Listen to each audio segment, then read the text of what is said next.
bringing the people behind our food to life. I'm a landscape designer.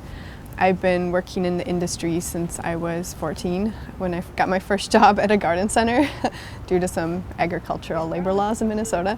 And I've been working in landscaping ever since.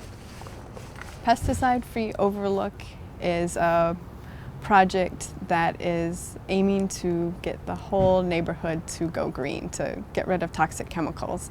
And the big point of it is about human health. It's about making the neighborhood healthier for everybody, but especially kids and babies and pregnant women, and that's kind of where I come at it from. Is I had a lot of anxiety when I was pregnant and starting to walk around the neighborhood with my baby, and now he's a toddler and he's wants to walk in people's yards and pick things up and touch leaves and flowers, and I became aware of how many people were still using chemicals on their lawn, mostly, and I was prompted by a article that I read about the American Academy of Pediatrics putting out a statement saying that homes with children should not be using pesticides. These chemicals shouldn't be around kids at all.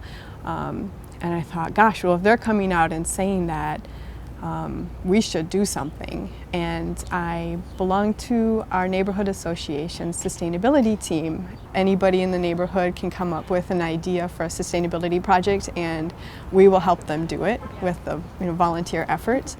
Hi.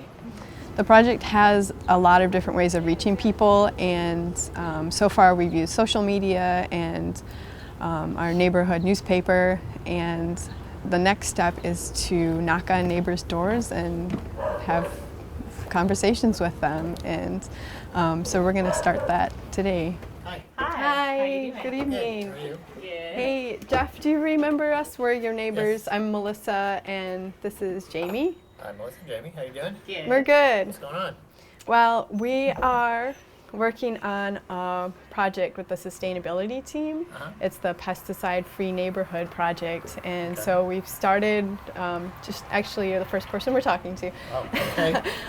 Started actually knocking on neighbors' doors to tell them about the project and ask them if they're interested in pledging to be pesticide-free, or if they're interested in finding out about any natural gardening resources. Yeah, I'm interested. I mean, I'm into simple, and Yeah. obviously my yard shows that simple is good. If I can, I prefer to be natural, but I'm also a little bit lazy. I have to admit, I've got Roundup in the house. So, what can you tell me that's better?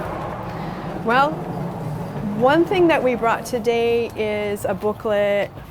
Well, we have a natural gardening booklet that's generally about learning about natural gardening and learning about how to have beneficial insects work for you. And we also have a guide about products. And this one might be really helpful in terms of, because the time issue is so important, and looking up the herbicides that you've used before, and this guide will tell you what the least hazardous solution. It's kind of a... Okay. I really see this as also a community building initiative, Sure. Not just a pesticide-free initiative. I think it encompasses a lot of different facets of society. Dogs are a community building. Oh, totally. That's what I use. Yeah. Okay, so I buy that. I mean, Yeah. So it's safe to say maybe we can fill one of these out. Here you go. Pledge packet here has links to a lot of those resources we were talking about. Okay. And then one thing that popped into my head in terms of herbicides is there's a few different brands of vinegar-based herbicide. I don't know if you've ever heard of those or tried that. Well, vinegar's a great thing for lots of stuff, so. Yeah, it's a good multi-purpose I tool. understand Okay, so I'm going to take the pledge form, and then this is all yours because this is full of the resources and coupons. that. Okay, So well, sounds like a good plan. Well, thanks so much for your time this evening. And No problem. All right. I think the skill set that you need to garden organically is different than the skill set that you need to garden with chemicals. Yeah. And so I think that's where the big shift comes in, is getting people to want to learn a new way of taking care of their yard and having the support for that from their neighbors and getting connected to the resources. So that's a big goal for Sustainable Overlook, is to connect all the neighbors to the resources they need, whether it be literature or websites or professionals that can help them move forward.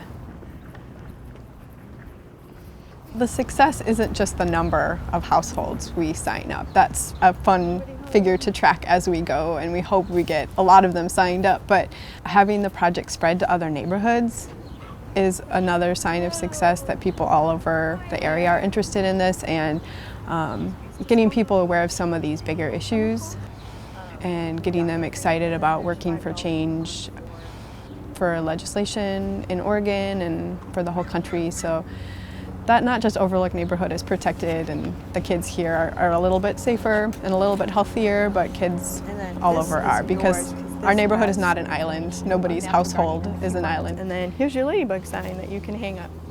It would be nice to see the project spread all over the country. Thank you so much. It's so nice to meet you. I really love your garden back here.